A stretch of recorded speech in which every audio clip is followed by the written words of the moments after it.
మధ్యయుగం, third one ఆధునిక యుగం. ఈ విధంగా 3 రకాలుగా కాల వర్గీకరణ అనేది చేయడం అనేది జరిగింది.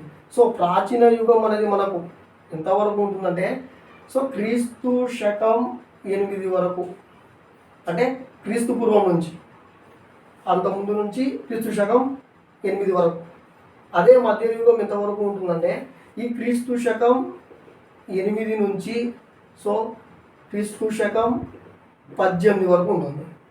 అదేవిధంగా మనకు ఆధునిక యుగం అనేది ఏ విధంగా ఉంటుందంటే క్రీస్తు శకం 18వ శతాబ్దం నుంచి ప్రజెంట్ వరకు. ఈ విధంగా మనకు 7th క్లాస్లో కాల వర్గీకరణ చేయడం అనేది జరిగింది.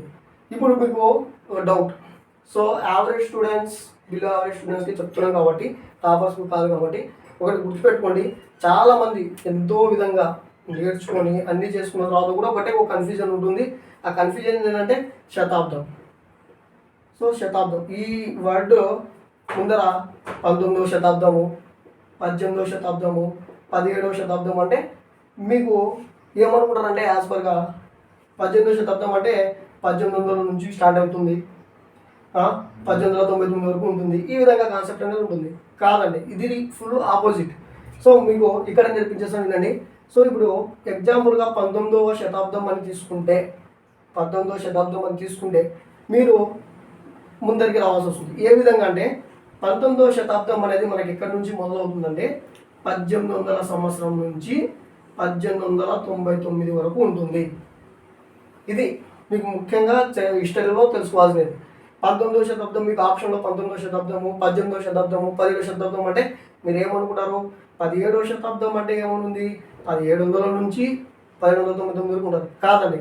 1600 నుంచి 1699 వరకు అనేది ఉంటుంది. దీన్నే మనము 17వ శతాబ్దం అంటాం. ఆ విధంగానే 1800 సంవత్సరం నుంచి మొదలుకొని 1899 వరకు ఉంటుంది. ఇది 19వ శతాబ్దం అంటే. ఈ విధంగా మీరు శతాబ్దం గురించి నేర్చుకోవాలి. ఇప్పుడు ఇక్కడ 8వ శతాబ్దం ఉంది అని చెప్పేసి మీకు 800 నుంచి స్టార్ట్ అయ్యి అంతవరకు ఉందనేది తప్పు. క్రీస్తు శకం 8వ శతాబ్దం అంటే 700 నుంచి 799 వరకు అని. ఈ విధంగా మీరు గుర్తుపెట్టుకోవాలి శతాబ్దం గురించి. మీరు ఎంత నేర్చుకున్నా కూడా మీరు ఈ విధంగా బేసిక్ కానీ నేర్చుకోకపోతే మీ మొత్తం వ్యర్థమైపోతుంది. కాబట్టి బేసిక్ కాన్సెప్ట్ ఫస్ట్ నేర్చుకోండి. శతాబ్దం అంటే 100 సంవత్సరాలు అందరికీ తెలుసు, కానీ దాని ముందర అంకెలు పెట్టిన తర్వాత 19వ శతాబ్దం అంటే మీరు 19వ శతాబ్దం అంటే 1900 నుంచి 1999 వరకు ఈ విధంగా ఆ విధంగా ఉంటుంది అనే కాదు. 19వ శతాబ్దం అంటే 1800 నుంచి 1899 వరకు ఉంటుంది. దీన్నే 19వ శతాబ్దం అంటారు. అదేవిధంగా మీకు కొన్ని టెక్స్ట్ బుక్ల ప్రకారము 19వ శతాబ్దం మధ్యకాలం అంటారు, 18వ శతాబ్దం తొలికాలం అంటారు. ఇప్పుడు యాజ్ పర్ సిబిఎస్ఈ ప్రకారం ఈ విధంగానే ఉంటాయి మొత్తం. మీరు ఫస్ట్ నేర్చుకోవాల్సింది ఇవే. 19వ శతాబ్దం తొలికాలము అంటే 1800, 19వ శతాబ్దం మధ్యకాలం అంటే 1850, 19వ శతాబ్దం చివరి కాలం అంటే ఈ విధంగా లాస్ట్ 1890, 1870, 1880, 1899 ఈ విధంగా ఉంటుంది. ఆ విధంగా గుర్తుపెట్టుకోవాలి. అంతేగాని 19వ శతాబ్దం అంటే 1900 నెక్స్ట్ వచ్చేసి 17వ శతాబ్దం అంటే 1700 ఈ విధంగా కాదండి. మీకు ఒక ఎగ్జాంపుల్ ఇంకా విధంగా చెప్తాము. వాస్కోడిగామా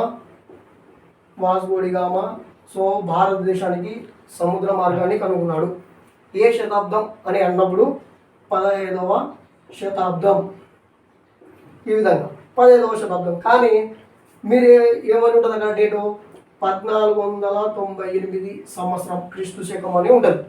మీరేమనుకుంటారంటే 1498 ఉంది కాబట్టి 14వ శతాబ్దం అని అనుకుంటారు. ఇది రాంగ్. ఆప్షన్లో 15వ శతాబ్దం అనేది రైట్ ఉంటుంది. ఈ విధంగా ఆలోచించాలి. శతాబ్దం అంటే ఏంది అంటే గుర్తుపెట్టుకోండి. 15 ఉంది అనుకోండి, ఒకటే గుర్తు 14 వచ్చేసేయండి. 1400 నుంచి ఎంతవరకు 1499 వరకు వచ్చేసేయండి. ఇది 15వ శతాబ్దం సంబంధించింది.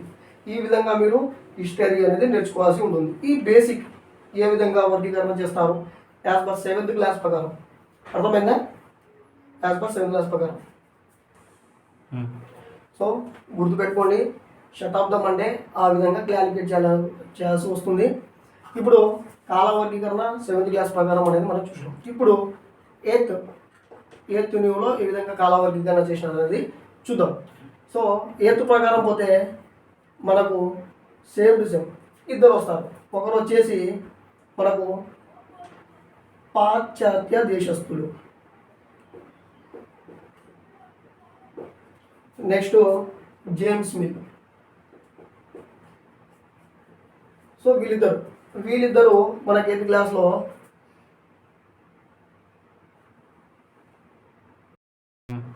సో శతాబ్దాలను మనము ఆ విధంగా అనేది సో చూసుకోవాల్సి ఉంటుంది, జాగ్రత్త చూసుకోండి. నెక్స్ట్ వచ్చేసి మనకు కాల వర్గీకరణ చెప్పినాం కదా 7th క్లాస్ ప్రకారం. As per 8th class new ప్రకారం మనకు సో ఇద్దరు వస్తారండి. సో ఇద్దరులో వచ్చేసి ఒకరు వచ్చేసి పశ్చిమ దేశస్తుల వర్గీకరణ, నెక్స్ట్ వచ్చేసి జేమ్స్ మిల్ వర్గీకరణ. సో వీళ్ళిద్దరూ చరిత్రను కాలం ఆధారంగా వర్గీకరించడం అనేది జరిగింది. సో పశ్చిమ దేశస్తులు ఏం చేసినారంటే same to same 7th class ప్రకారమే కొంత మార్చడం అనేది జరిగింది. సో ఫస్ట్ వచ్చేసి ప్రాచీన యుగం, సెకండ్ వచ్చేసి మధ్యయుగం, సో లాస్ట్ వచ్చేసి ఆధునిక యుగం లేదా వలసవాద యుగం. ఇది 8th క్లాస్ న్యూలో రావడం అనేది జరిగింది. 7th క్లాస్లో ఈ 3 కామన్. సో ఇప్పుడు చూడండి, మనకు ప్రాచీన యుగం, మధ్యయుగం, ఈ 2 కాన్సెప్ట్లు మనము 7thలోనే చెప్పడం అనేది జరిగింది.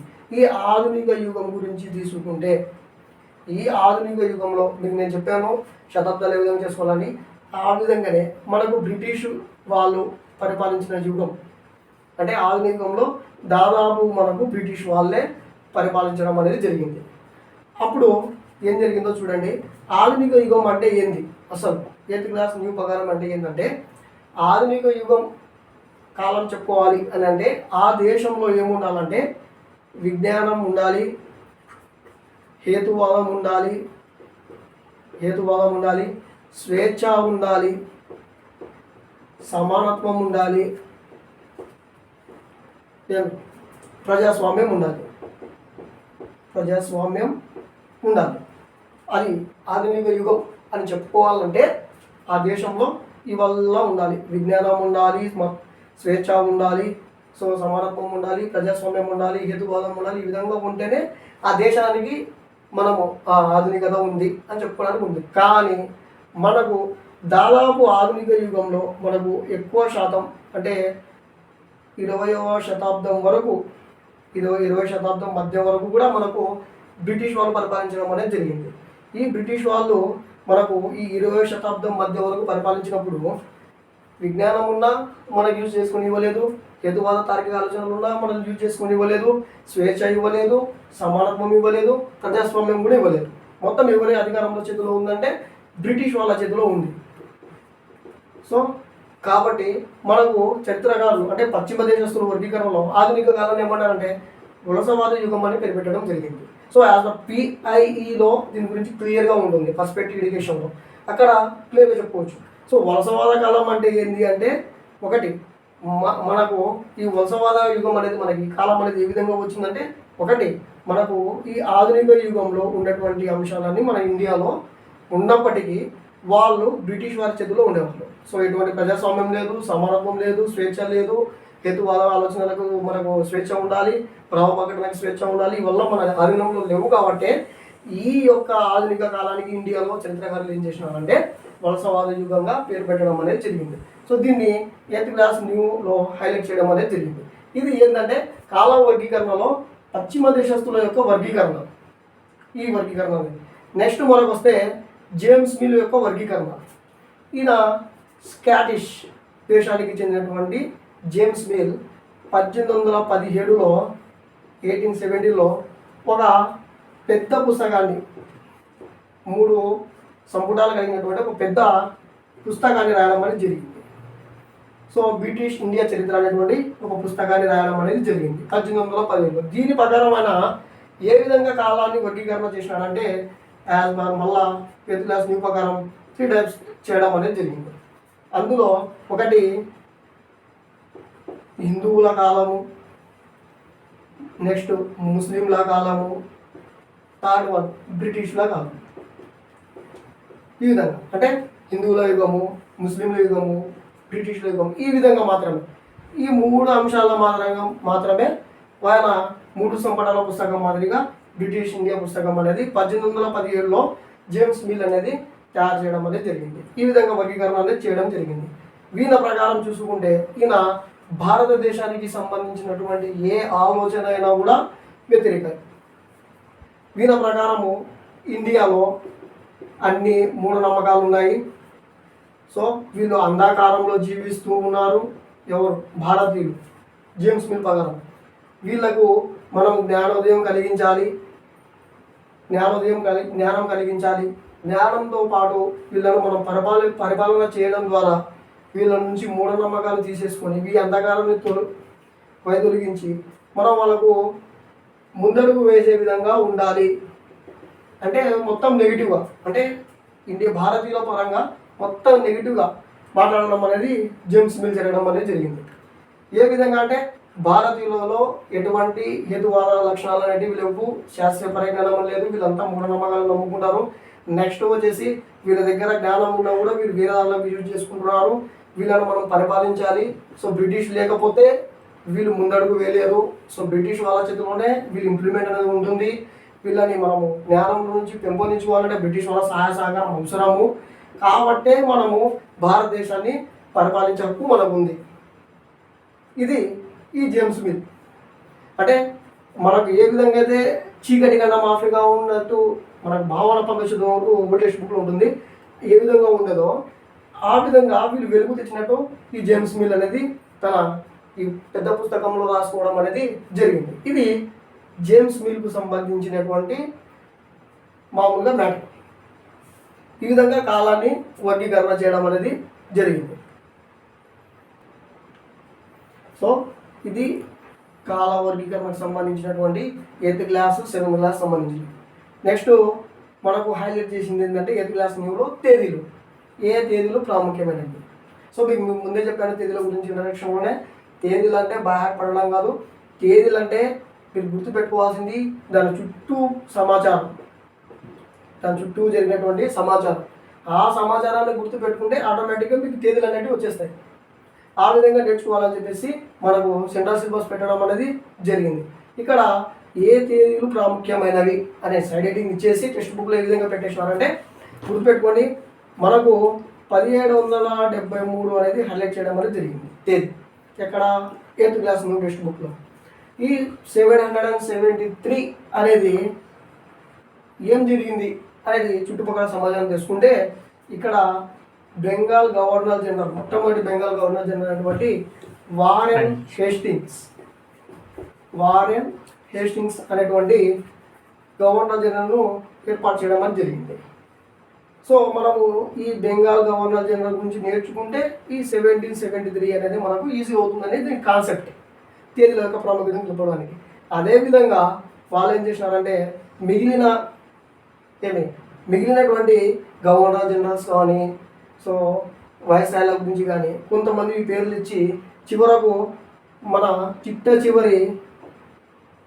చివరి వైస్రాయ్ గురించి ఇవ్వడం జరిగింది. ఎవరు? Lord mount బాటన్. సో వీళ్ళ గురించి ఇవ్వడం జరిగింది. ఎందుకు ఈ విధంగా ఇచ్చినారంటే మీకు తేదీల యొక్క ప్రాముఖ్యత గురించి తెలుసుకోవాలి. ఫస్ట్ వీళ్ళ గురించి నేర్చుకుంటే ఆటోమేటిక్గా మీకు తేదీలు అనేవి వచ్చేస్తాయి. మధ్యలో మీకు చాలామంది వచ్చిండొచ్చు గవర్నర్ జనరల్స్, వాళ్ళ గురించి ఒక ఆర్డర్ ప్రకారం నేర్చుకుంటూ రావాలి. టెక్స్ట్ బుక్లో ఇచ్చినాడు లార్డ్ రిప్పను, లార్డ్ కానింగు, సో నెక్స్ట్ వచ్చేసి వారన్ హేస్టింగు, నెక్స్ట్ వచ్చేసి విలియం బెంటింగు. సో ఈ విధంగా లార్డ్ కానింగు, లార్డ్ డల్హౌసీ, ఆ విధంగా చేసుకుంటూ లాస్ట్కు లార్డ్ మౌంట్ బాటన్ వరకు లాగడం అనేది జరిగింది. అంటే ఒక ఆర్డర్ ప్రకారము మీరు నేర్చుకుంటూ ఉంటే తేదీలు అనేవి మీకు గుర్తు ఉంటాయి. ఇది కాన్సెప్ట్ తేదీల గురించి. ఏ తేదీలు ప్రాముఖ్యమైనవి ఒక కాన్సెప్ట్ అనేది ఎగ్జాంపుల్గా ఇవ్వడం అనేది టెక్స్ట్ బుక్లో జరిగింది. మనం ఇక్కడ ఎగ్జాంపుల్గా తీసుకుంటే మనకు ప్లాసీ యుద్ధం 1757లో జరిగింది. అదే మొదటి స్వాతంత్ర సమర యుద్ధం సిపాయిల తిరుగుబాటు 1857లో జరిగింది. సో మనము బై హార్ట్ చేయకూడదు. 1757 ప్లాసీ యుద్ధం జరిగింది, 1857 సిపాయి తిరుగుబాటు జరిగింది. ఈ విధంగా బై హార్ట్ చేస్తే అది కొంతకాలానికి గుర్తుంటుంది. యాజ్ పర్ సిబిఎస్ఈ ప్రకారం ఏం చేయాలంటే 1757 నుంచి మన టెక్స్ట్ బుక్లో ఏ విధంగా జరిగింది, ఏం జరిగింది, ఎలా జరిగింది, ఎవరికి మధ్య జరిగింది, ఈ విధంగా ఈ ప్లాసీ యుద్ధం గురించి నేర్చుకున్న తర్వాత దాదాపు 1 శతాబ్దం వరకు మనకు జరిగినటువంటి యుద్ధాలు అందులో టచ్ అయి ఉంటాయి. తర్వాత మీకు సిపాయిల తిరుగుబాటు గురించి ఉంటుంది. ఆ సిపాయి తిరుగుబాటు గురించి ఎవరెవరికి జరిగింది, ఎప్పుడు జరిగింది, ఎలా జరిగింది, ఎక్కడ జరిగింది, ఎక్కడ స్టార్ట్ అయింది, ఏ తేదీలో స్టార్ట్ అయినవి నేర్చుకోవాల్సి ఉంటుంది. ఈ విధంగా మనకు ఏదైనా కానీ ఒక డేట్ ఇచ్చారంటే ఆ డేట్ని బాగా పెట్టకూడదు. దాని చుట్టుపక్కల జరిగినటువంటి సమాచారాన్ని నేర్చుకోవాలి. అందులో ఉన్నటువంటి జ్ఞానాన్ని నేర్చుకుంటే ఈ తేదీలు అనేవి మనకు నోటెడ్ అనేవి వచ్చేస్తాయి. ఈ విధంగా తేదీల యొక్క ప్రాముఖ్యత అనేది మనకు 8th క్లాస్ యొక్క టెక్స్ట్ బుక్లు ఇవ్వడం అనేది జరిగింది. నెక్స్ట్ మనకు ఇంకోటి కాన్సెప్ట్ ఏమి ఇచ్చారంటే ప్రకటనలు. ఇవల్ల ఈ నుంచి ఈ కాన్సెప్ట్ మనకు 8th క్లాస్ న్యూలో ఎందుకు ఇచ్చారు అంటే ఇవి చరిత్రను తెలుపుతాయి. సో మనము 7th క్లాస్లో చరిత్రకి 2 ఆధారాలు వర్గీకరించాం. ఒకటి పురావస్తు ఆధారాలు, నెక్స్ట్ వచ్చేసి లిఖిత పూర్వక ఆధారాలు. ఆ లిఖిత పూర్వంకి సంబంధించినటువంటి ఆధారాల్లో ఇవి ఒకటి ప్రకటనలు, 2 నివేదికలు, సర్వేలు, సో 3 పత్రికలు. సో అక్కడ రాసుకోండి ప్రకటనలు, నివేదికలు, సర్వేలు, సో పత్రికలు. సో ఈ విధంగా ఈ 4 కాన్సెప్ట్లో మనకు లిఖిత పూర్వకంగా చరిత్ర గురించి తెలియజేస్తాయి. అది 8th క్లాస్ న్యూ ప్రకారం. ఇది 8th న్యూ ప్రకారము. అక్కడ 7th ప్రకారం ఇతిహాసాలు కానీ, జానపదాలకు సంబంధించినవి కానీ, నెక్స్ట్ ఇతర దేశస్తులు వచ్చి రాసినటువంటి రచనలు కానీ అవి 7th క్లాస్ పరంగా, ఇవి 8th క్లాస్ పరంగా. ఇప్పుడు దీనిలోకి వస్తే మనకు ఒక ఎగ్జాంపుల్గా ప్రకటనలో మనకు చరిత్రకి ఏ విధంగా ఆధారంగా ఉన్నాయి, చరిత్ర ఏ విధంగా తెలుపుతున్నాయని చెప్పడానికి ఒక ఆధారం ఇచ్చాడు. అది ఏంటంటే లిప్టన్ టీ ప్రకటన. సో లిప్టన్ టీ ప్రకటన అనేది ఇవ్వడం అనేది జరిగింది. సో లిప్టన్ టీ ప్రకటన 1922లో సో ఒక అడ్వర్టైజ్మెంట్. ప్రకటన అంటే అడ్వర్టైజ్మెంట్. ఈ అడ్వర్టైజ్మెంట్ మనకేం తెలుస్తుందంటే ఆ కాలంలో ఉన్నటువంటి టీ గురించి, దాని ప్రాముఖ్యత గురించి, ఇందాక మీకు ఎగ్జాంపుల్ చెప్పినట్టు విధంగా మనకు ఆ కాలంలో ఉన్నటువంటి చరిత్ర గురించి తెలపడం అనేది జరుగుతుంది. ఈ విధంగా తెలుపుతూ అడ్వర్టైజ్మెంట్లో హీరో ఉన్నాడు. ఆ విధంగా ఇక్కడ కూడా హీరో, అడ్వర్టైజ్మెంట్ ఇచ్చిన హీరో ఎవరంటే డ్యూక్ ఆఫ్ క్యానెట్. సో డ్యూక్ ఆఫ్ క్యానెట్ ఇది ఆయన పేరు కాదు, ఆయన బిరుదు. సో ఇక్కడ చూడండి, డ్యూక్ ఆఫ్ క్యానెట్ అనేటువంటి బిరుదు కలిగినటువంటి విక్టోరియా, సో విక్టోరియా మహారాణి యొక్క 3వ కుమారుడు. సో మీకు బొమ్మలో కూడా ఉంటుంది, టెక్స్ట్ బుక్లో చూసుకోండి. సో 1922లో లిప్టన్ టీ ప్రకటన జరిగినప్పుడు అడ్వర్టైజ్మెంట్లో హీరో ఎవరంటే డ్యూక్ ఆఫ్ క్యానెట్ బిరుదు కలిగినటువంటి విక్టోరియా మహారాణి యొక్క 3వ కుమారుడు. సో మీకు అక్కడ టెక్స్ట్ బుక్లో క్లియర్గా ఇచ్చింటాడు. గుర్రం మీద కూర్చుని ఉంటాడు. సో వెనుకల భారతీయ గోడలు అనేవి కనిపిస్తూ ఉంటాయి. ఇది ఒక ప్రకటన, అంటే మనకు చరిత్రను తెలపడానికి సంబంధించినటువంటి ఒక ప్రకటన. చరిత్రకు ఇంట్రడక్షన్ ఇచ్చే దాంట్లో వర్గీకరించిన దాంట్లో లిఖిత ఆధారానికి, సో పురావస్తు ఆధారాలకు సంబంధించినటువంటి ఒక వర్గీకరణలో ఇది ఒక ప్రకటన అనేది ఒక గతాల గురించి తెలిపేటువంటిది. ఇది ప్రకటనకు సంబంధించినది. అదేవిధంగా మనకు టెక్స్ట్ బుక్లో ప్రకారము సర్వేలు ఏ విధంగా, సో సర్వేలు కూడా ఇక్కడనే రాసేస్తాం చూడండి.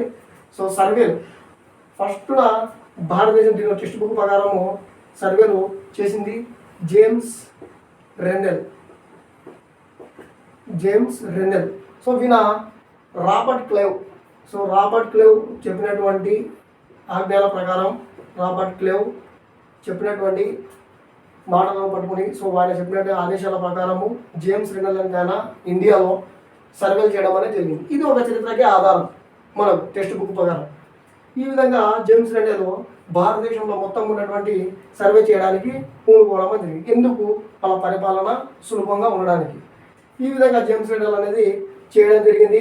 సో మీకు తెలుసు బ్రిటిష్ యొక్క స్థావరం ఎక్కడ ఎక్కువ శాతం ఉందంటే బెంగాల్లో. సో ఈ బెంగాల్లో మనకు సింసన్ అనే ఆయన మీకు ఒక టెక్స్ట్ బుక్లో చిత్రం వేయడం జరిగింది. సో అక్కడ సర్వేలు అనేటివి జరిగినాయి బెంగాల్లో. అందులో ఆ పరికరాలు ఉపయోగించారని చెప్పేసి ఒక బ్రీఫ్ డయాగ్రామ్ అనేది ఇచ్చింది. సో అది అవసరం లేదు. సో బెంగాల్ ఈ వల్ల సో సర్వేలు అనేటివి మనకు ఈ జేమ్స్ రెన్నెల్తో ఒక ఎగ్జాంపుల్ అనేది జరిగింది. అదేవిధంగా ఈ జేమ్స్ రెన్నెల్ ఒక మొట్టమొదటి పటపు ముఖ చిత్రం కలిగినటువంటి ఒక పటాన్ని గీయడం అనేది జరిగింది. అదే మనకు బ్రిటానియా సంబంధించినటువంటిది. అది మనకు టెక్స్ట్ బుక్ ఇంట్రడక్షన్లోనే ఉంటుంది. సో ఇది కూడా ప్రకటనకు సంబంధించింది. ఆడ ఏ విధంగా ఉంటుందంటే, సో బ్రాహ్మణుడు ఈ బ్రిటానియా దగ్గరికి వెళ్ళి, సో బ్రిటానియా దగ్గరికి వెళ్ళి అంటే ఒక స్త్రీ ఆ బ్రిటానియా స్త్రీ దగ్గరికి వెళ్ళి మా యొక్క సంస్కృతి సాంప్రదాయాలకు సంబంధించినటువంటి భారతీయ సంబంధించినటువంటి మీకు ఇస్తాము, దీనిని మీరు కాపాడండి అనేటువంటి విధంగా ఇవ్వడం అనేది జరుగుతుంది. సో ఇది బ్రిటానియాకి సంబంధించింది. 1782లో జేమ్స్ రెన్నెల్ అనేటువంటి ఆయన మొట్టమొదటగా పటపు ముఖ చిత్రం అనేది గీయడం అనేది జరిగింది. ఇవి ఏం తెలుపుతాయంటే మనకు సర్వేల గురించి తెలుపుతాయి. ఈ విధంగా భూములకు సంబంధించిన సర్వేలు, సో రాజ్యం సంబంధించిన సర్వేలు, ఇండియాకి సంబంధించినటువంటి ఇందులో ఉన్నటువంటి సర్వేలు జరపడంతో పాటు మన వాళ్ళు భూ సర్వేలలోనే ఇంకొక సర్వే చేయడం అనేది మొదలుపెట్టాడు. ఆ ఇంకొక సర్వే ఏంటంటే, సో ఇక్కడ రాసి చూడండి సర్వేలో. సో ఒకటి వచ్చేసి బ్రిటానియాకి సంబంధించినది, బ్రిటానియా హిందుస్థాన్, సో బ్రిటానియాకి సంబంధించినవి. బ్రాహ్మణులు వచ్చి సో మా సంస్కృతి సంప్రదాయాన్ని కాపాడండి అనేటువంటి పుస్తకాలు వాళ్ళకి ఇచ్చి కాపాడమని చెప్పడం అర్జించినట్టు ఇవ్వడం అనేది జరిగింది. ఈ నెక్స్ట్ సర్వే ఏంటంటే భూమికి సంబంధించిన దాన్ని చూసుకుంటే, పంట పొలాల్లో దాన్ని చూసుకుంటే 1770లో మనకు సీతాఫలం బొమ్మ కూడా ఉంటుంది. సో మనకు ఈ సర్వేలు కూడా జరిగింది, అంటే పంట పొలాల మీద కూడా సర్వేలు చేసి సో వాళ్ళు వాటి గురించి సేకరించినట్టు ఇది ఒక ఆధారం. ఈ విధంగా మనకు సర్వేలు అనేటివి మనకు టెక్స్ట్ బుక్లో 8th క్లాస్ న్యూలో ఇవ్వడం అనేది జరిగింది. ఇవల్ల సర్వేలు కానీ, నివేదికలు కానీ, ప్రకటనలు కానీ, సో నెక్స్ట్ వచ్చేసి పత్రికలు కానీ, అక్కడ ఉన్నటువంటి జానపదాలు కానీ, నెక్స్ట్ వచ్చేసి ఇతిహాసాలు కానీ, నెక్స్ట్ వచ్చేసి మనకు చిత్రకళ రాసినటువంటి ఇండియా గురించి వేరే దేశస్తులు రాసినట్టు ఇవన్నీ ఏంటివంటే చరిత్రకి ఆధారాలు. మనకి చరిత్ర ఈ విధంగా ఉంది, ఇంట్రడక్షన్ పార్ట్ కాబట్టి మనకి వల్ల ఆధారాలు, ఈ ఆధారాలు మాత్రమే 8th క్లాస్ న్యూలో ఇవ్వడం అనేది జరిగింది. అర్థమైందా? సో ఇవి సర్వేలకు సంబంధించి. సో సర్వేలో లాస్ట్ చెప్పింది సో సీతాఫలం సంబంధించినటువంటి 1717 బొటానికల్ సర్వే, తోటలు, నెక్స్ట్ వచ్చేసి భూమికి సంబంధించినటువంటి సర్వేలు చరిత్రానికి ఆధారాన్ని ఇచ్చేటువంటివి. నెక్స్ట్ వచ్చేసి నివేదికలు. సో నివేదికలు చూసుకుంటే యాజ్ పర్ టెక్స్ట్ బుక్ ప్రకారము ఇది కూడా ఒక చరిత్రకి ఆధారం. ఏ విధంగా అంటే ఒక నివేదిక అనేది మనకు బాక్స్లో ఇవ్వడం జరిగింది. సో అక్కడ ఏముంటుందంటే భారత రాయల్ ఇండియన్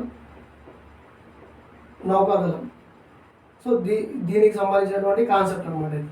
సో ఇది ఫైల్ 7/5/21/46 అనేటువంటి ఒక నివేదిక నుంచి మనకు రావడం అనేది జరిగింది. సో ఈ నివేదిక అసలు ఇక్కడ ఏంది మ్యాటర్ అంటే ఈ నౌకాదళంలో ఏ విధంగా మనకు తిరుగుబాట్లు జరిగినాయి అనేటువంటి కాన్సెప్ట్ అనేది వేరే వాళ్ళకి ఇవ్వడం, అంటే బ్రిటిష్ వాళ్ళకి ఇచ్చినటువంటి ఒక నివేదిక, ఒక ఆధారం అనేది ఇక్కడ ఇవ్వడం అనేది జరిగింది.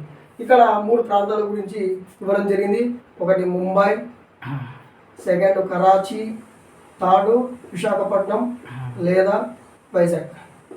సో ఈ విధంగా ముంబైలో పరిస్థితి ఏ విధంగా ఉందని నివేదిక ఇచ్చారంటే, ముంబైలో అల్లర్లు చెలరేగాయి కానీ ఆధీనంలోనే ఉంది, కానీ నౌకలు అనేటివి బయటనే ఉన్నాయి. ఈ విధంగా మనకు ఇవ్వడం అనేది జరిగింది. కరాచీలో ఏ విధంగా ఉందంటే 300 మంది తిరుగుబాట్లను అణిచివేయడం జరిగింది, ఇంకా తిరుగుబాటు జరుగుతుంది, అయినప్పటికీ కంట్రోల్లో ఉంది అనేటువంటి కాన్సెప్ట్ అనేది కరాచీలో ఇవ్వడం అనేది జరిగింది. విశాఖపట్నంలో ఏ విధంగా ఉందంటే పూర్తిగా ఏమీ లేదు, ఇక్కడ మేమంతా అడ్జస్ట్మెంట్ చేసేసినాము, కాకపోతే కొంతమంది తిరుగుబాటుదారులు ఉన్నారు, వాళ్ళ మేము అణచివేసినాము అనేటువంటి కాన్సెప్ట్ అనేది నివేదికను ఏం చేసినారంటే బ్రిటిష్ వాళ్ళకు అక్కడ ఉన్నటువంటి వాళ్ళు అందించడం ఒక నివేదిక. ఇది చరిత్రకు ఒక ఆధారం. సో ఈ నివేదికలన్నీ చరిత్రకు ఒక ఆధారం, ఈ వల్ల చరిత్రకు ఒక ఆధారం మాదిరిగా ఇవ్వడం అనేది జరిగింది. అదేవిధంగా ఇది ఎప్పుడు జరిగిందంటే 1946లో జరగడం అనేది జరిగింది. 1946 అంటే ఎన్నో శతాబ్దం? 20వ శతాబ్దం. గుర్తుపెట్టుకోండి, శతాబ్దంలో కన్ఫ్యూజ్ కాకండి. నెక్స్ట్ దీని తర్వాత వచ్చేసి మనకు నెక్స్ట్ ఏముంటాయంటే పత్రికలు అనేవి ఉంటాయి. సో పత్రికలు ఏ విధంగా మనకు చరిత్రకి ఆధారాన్ని నిలిపించాయి అంటే మనకు చరిత్ర ఉంది అని గత కాలం తెలిపేటివి కూడా పత్రికలు ఒక పాత్ర పోషిస్తాయి. అది ఏ విధంగా జరిగింది అనేది మనం చూసుకుంటే ఈ పత్రికలకు సంబంధించినటువంటి మనకు ఒకటి ఉంది. సో ఇది కూడా 1946లో జరిగినటువంటి ఒక ఇన్సిడెంట్స్, ఎక్కడ? ఢిల్లీలో. సో ఢిల్లీలో జరగడం అనేది జరిగింది. ఏం జరిగింది ఇక్కడ అంటే ఒక 2000 మంది పోలీసులు ఏం చేసినారంటే ధర్నాకు దిగడం అనేది జరిగింది. ఎందుకు దిగినారంటే వీళ్ళకు జీతభత్యాలు సరిగ్గా లేవు, తినడానికి ఆహారం కూడా వీళ్ళకు సరిగ్గా అందివ్వడం లేదని జరిగింది. వీళ్ళు ఎప్పుడు స్టార్ట్ చేసినారంటే గురువారం, గుర్తుపెట్టుకోండి, గురువారం నాడు స్టార్ట్ చేయడం అనేది జరిగింది, అంటే ధర్నాలు చేయడం జరిగింది. వీళ్ళు ఇచ్చిన కామెంట్ ఏంటంటే, మేము తినేటువంటి తిండి గుర్రాలు తినేటువంటి దానాలు కూడా తినవు, సో గుర్రాలు కూడా పెడితే కూడా ఆ దానాలు తినవు, ఆ విధంగా అధ్వానంగా ఉంది అని చెప్పేసి మనకు ఈ ఢిల్లీ సంబంధించినటువంటి మనకు పత్రిక రూపంలో ఇవ్వడం జరిగింది. ఇది చరిత్రకు ఒక ఆధారం. ఇవే కాకుండా మనకు చివరగా ఫైనల్గా 8th క్లాస్ న్యూలో ఈ కాన్సెప్ట్లో మనకు ఆధారం ఉన్న ఇంకొక కాన్సెప్ట్ ఏంటంటే, మనకు మొత్తం ఒక చోట పెట్టి మనకి ఏ విధంగా తెలిసింది అంటే ఈ కాన్సెప్ట్ తీసుకుంటే మనకు లాస్ట్కు మిగిలిపోయింది ఏంటంటే, మనం ఇవల్ల సేకరించినటువంటి వల్ల ఒక చోట పెట్టుకోవాలి. ఆ సేకరించినటువంటి ఒక చోట పెట్టుకోవాలంటే అవి ఏంటివి పైన ఆ కాలంలో అంటే అభిలేఖగారాలు, సో పంచాయతీ ఆఫీసులు, గ్రామ సచివాలయం ఆఫీసులు, కలెక్టర్ ఆఫీసులు, ఈ విధంగా చేయడం అనేది జరిగింది. మనకు హైలైట్గా జాతీయ మ్యూజియము, జాతీయ అభిలేఖగారం అనేది టెక్స్ట్ బుక్లు ఇవ్వడం జరిగింది. అది ఏ విధంగా అంటే 1920లో, అంటే మనకు ఢిల్లీ 1911లో ఢిల్లీ అనేది మన రాజధాని అనేది ఏర్పడడం జరిగింది 1911లో. కానీ ఢిల్లీ ఏర్పడిన తర్వాత 1920లో ఏం జరిగిందంటే, గుర్తుపెట్టుకోండి, ఈ జాతీయ అభిలేఖగారం అనేది వైస్రాయ్ ఆఫీస్ దగ్గర ఏర్పాటు చేయడం అనేది జరిగింది. జాతీయ అభిలేఖగారము, జాతీయ మ్యూజియం కూడా ఎక్కడ, ఢిల్లీలో. ఈ విధంగా మనకు చరిత్రకు సంబంధించినటువంటి ఆధారాలు మొత్తం ఒక చోట కలెక్షన్ చేసి పెడతారు. అవల్ల ఎక్కడ ఉంటాయంటే, మనం ఎక్కడి నుంచి సేకరిస్తున్నామంటే, ఒకటి అభిలేఖగారాల్లో, మ్యూజియంలో నుంచి, పంచాయతీ ఆఫీసుల నుంచి, కలెక్టర్ ఆఫీసుల నుంచి, సో గ్రామ సచివాలయాల నుంచి, ఈ విధంగా మనము సేకరించుకుంటూ ఉంటాం. అదేవిధంగా మనకు లాస్ట్ ఇంకోటి ఇచ్చింది ఏమంటే, టెక్స్ట్ బుక్లో ఇంపార్టెంట్ అంతా ఏం లేదు, దాని గురించి నెక్స్ట్ చాప్టర్లో వస్తుంది. సో ముందుకు వెళ్తే మీకు తెలుస్తుంది. సిపాయిల తిరుగుబాటు గురించి 1857లో తిరుగుబాటు జరుగుతూ ఉంటే సిపాయిలు వాళ్ళ దోపిడీ ధనాన్ని దోచుకుంటున్నారు అనేటువంటి ఒక కాన్సెప్ట్ అనేది దాని కింద ఇచ్చారు. అది అవసరం లేదు. సో దీని గురించి పూర్తిగా అవగాహన చేసి మనకు ముందు ఒక కాన్సెప్ట్లో వస్తుంది, అక్కడ మనం క్లియర్గా చేసుకుందాం. ఇది ఎలా, ఎప్పుడు, ఎక్కడ అనేటువంటి ఒక కాన్సెప్ట్. దీని గురించి మనకు 8th క్లాస్లో ఇవ్వడం అని జరిగింది. మనకు దీన్ని 7th క్లాస్తో కలిపి మొత్తం ఒకటే చోట తీసుకురావడం అని జరిగింది. ఈ విధంగా ప్రతి కాన్సెప్ట్ అనేది మీకు వివరించడం అనేది జరుగుతుంది మా ఛానల్లో. సో కాబట్టి మీకు ఎటువంటి ఎగ్జామ్లు అయితే ఈ యూట్యూబ్లో చెప్పడం అయితే జరగదు. కాబట్టి మీరు టెలిగ్రామ్కి రావాల్సి ఉంటుందండి. సో టెలిగ్రామ్ యొక్క లింక్ కూడా మేము డిస్క్రిప్షన్లో ఇస్తాం. మీకు అక్కడికి వచ్చేసేయండి. అక్కడ దీనికి సంబంధించినటువంటి ఎగ్జామ్లు అనేవి అక్కడ జరుగుతాయి. మీరు అక్కడ ప్రశాంతంగా రాసుకోండి. నెక్స్ట్ వచ్చేసి మీకు ఏమైనా డౌట్లు ఉంటే, సో మీకు అడ్మిన్ల రూపంలో మేము ఉంటాము. సో అక్కడ PSK అనేటువంటి ఒక ట్యాగ్ ఉంటుంది, దాన్ని మీరు క్లిక్ చేసుకొని మీరు అక్కడ మమ్మల్ని కామెంట్లో రూపంలో అడిగితే మేము మీకు పర్సనల్గా తీసుకుని చెప్పడం అనేది జరుగుతుంది. ఇక ఇదే కాన్సెప్ట్ మళ్ళీ మీకు ఎక్స్ప్లెయిన్ చేయడం జరుగుతుంది అర్థం కాకపోయినా కూడా. సో మీరు ఒకటి గుర్తుపెట్టుకోండి, నా నాలెడ్జ్ని మీకు షేర్ చేస్తున్నాను, మీ నాలెడ్జ్ని తెలిసినంత మాకు షేర్ చేయండి. మేము దాన్ని ఇంప్లిమెంట్ చేసుకొని నెక్స్ట్ వీడియో క్లాస్లో మొత్తానికి మోర్ నాలెడ్జ్ని ఇస్తాము. సో కాబట్టి మా ఛానల్ పేరు increase knowledge for HGT. So ఇది కేవలం HGT వాళ్ళ కోసం మాత్రమే, అందులో కూడా యావరేజ్ స్టూడెంట్ల కోసము, బిలో యావరేజ్ స్టూడెంట్ల కోసం మాత్రమే చెప్పడం అనేది జరుగుతుంది. కాబట్టి గుర్తుంచుకోండి, మీరు మా టాపర్లు కదా, సో మీరు మళ్ళీ బేసిక్ వాళ్ళకి చెప్పలేదు కదా అనేది చెప్పుకోండి. సో గుర్తుపెట్టుకోండి, మేము చెప్పేది మాత్రం కేవలం యావరేజ్ స్టూడెంట్లకు మాత్రమే, బిలో యావరేజ్ స్టూడెంట్లకు మాత్రమే. మా ఇన్ఫర్మేషన్ మీకు నచ్చినట్టుంటే దాన్ని లైక్ చేసుకోండి, సబ్స్క్రైబ్ చేసుకోండి. మోర్ వీడియోస్ మీకు ఇంకా వస్తాయి. సో మీ ఫ్రెండ్స్ కూడా షేర్ చేసుకోండి. కావాలంటే ఇటువంటి మ్యాటర్లు ఇంకా మేము లింకుల రూపంలో మీకు పంపిస్తూనే ఉంటాము. మీరు చేయాల్సిన ఒకటే, ఇక్కడ సబ్స్క్రైబ్ చేసుకోవడము. మీకు ఏమైనా డౌట్ ఉంటే టెలిగ్రామ్ ఛానల్లోకి రండి, మేము అక్కడ చూసుకుంటాం. సో మేమే కాదు, మా ఫ్రెండ్స్ మొత్తం కలిపి చేస్తున్నది కాబట్టి, సో ఎవరో ఒకరు ఇన్వాల్వ్ అయ్యి మీకు తగిన న్యాయం అనేది DSC వరకు చేయడం అనేది జరుగుతుంది. సో ఇది మేము మీ ధర్నాలు నెక్స్ట్. సో మీరు అతివాదులు కాకుండా మితవాదులు మాదిరిగా అర్జీలు పెట్టడము, నెక్స్ట్ ప్రార్థన చేయడము, సో ఈ విధంగా చేసి DSCని వాయిదా వేసుకున్నారు. కాబట్టి యాజ్ పర్గా అందరికీ దాదాపు న్యాయం జరిగేటట్టు చేశారు. కాబట్టి మా పరంగా ఇది ఒక గిఫ్ట్. సో మా పరంగా ఇది గిఫ్ట్ అనుకోండి. మేము మాత్రము ప్రతి సబ్జెక్టు ముందే చెప్తున్నాము. HGT ఆస్పిరెంట్స్ అంటే అన్ని సబ్జెక్టులు చెప్పే విధంగానే ఉండాలి. సబ్జెక్ట్ టీచర్లు అయితే కాము. సబ్జెక్ట్ టీచర్లు అంటే ఎస్ఏ వాళ్ళు ఉన్నారు కదా, ఎస్ఏ వాళ్ళు ఒక్కొక్క సబ్జెక్ట్కి ఒకసారి చెప్తారు. సో వాళ్ళకి సంబంధించినటువంటి ఇదే సోషల్ ఇంకా క్లియర్గా చెప్తారు. మనము ఎడ్జిట్ పరంగా ఇంతవరకు చాలు. కాబట్టి మనం ఒకటే గుర్తుపెట్టుకోండి, ఎడ్జిటి ఆస్పిరెంట్స్ మనకు ఉన్నటువంటి చెప్పినా కదా, ఉగాదికి ఏ విధంగా అయితే వివిధ రకాల రుచులు షెడ్యూల్ లెక్క ఉంటాయో ఆ విధంగా మనకు కూడా వివిధ రకాల సబ్జెక్టులు అనేవి ఉంటాయి. కంటెంట్ అనేది దాన్ని మొత్తాన్ని టేస్ట్ చేసినప్పుడే మనకు అనేది ఉపయోగకరంగా ఉంటుంది. కాబట్టి గుర్తుపెట్టుకోండి, భయపడవద్దు. హిస్టరీ అంటే ఏముండదు చెప్పినాం కదా. హిస్టరీ అంటే తేదీలు కాదు, తేదీల చుట్టూ జరిగేటువంటి సమాచారం. ఇది ఒకటి గుర్తుపెట్టుకుంటే మీకు హిస్టరీ అనేది చాలా ఈజీగా ఉంటుంది, చాలా డెప్త్గా ఉంటుంది, చాలా అర్థమవుతుంది. కాబట్టి గుర్తుపెట్టుకోండి. ఇది ఈరోజు కాన్సెప్ట్ ఎలా, ఎప్పుడు, ఎక్కడ అనేటువంటి 8th క్లాస్ నుంచి 7th క్లాస్ నుంచి ఇంట్రొడక్షన్ పార్ట్ తీసుకోవడం అనేది జరిగింది. సో ఇవి రెండు కలిపి మీకు ఒకటే చోట చెప్పడం జరుగుతుంది. సో ఇది ఒక ఇంట్రొడక్షన్ పార్ట్ మాత్రమే. మీకు ఇంకా సబ్జెక్ట్ గురించి చెప్పాలంటే నెక్స్ట్ లెసన్ నుంచి మీకు సబ్జెక్టులు అనేవి వస్తాయి. అక్కడ మేము నీట్గా చెప్తాం. ఇంకా ఇది ఫస్ట్ వీడియో కాబట్టి సో మేము ఏదైనా పొరపాటుగా చెప్పి ఉన్నా ఏదైనా చెప్పుకుంటే సో మీరు క్షమించండి, తప్పు ఉంటే. మా ప్రయత్నం ప్రకారం మేమైతే మీ ముందర డిఎస్సి గురించి ఆల్ సబ్జెక్ట్స్ ఈ విధంగానే చెప్తామండి. ఎందుకంటే మేము కూడా ఎస్జిటి ఆస్పిరెంట్సే, మా ఫ్రెండ్స్ కూడా ఎస్జిటి ఆస్పిరెంట్సే. మేము వీళ్ళ కోసం మాత్రమే ప్రయత్నం చేస్తున్నాము. సో మీకు ఇది గిఫ్ట్ అనుకోండి, ఏదైనా అనుకోండి. సో మా ఛానల్ మాత్రం సపోర్ట్ చేయండి. Thank you.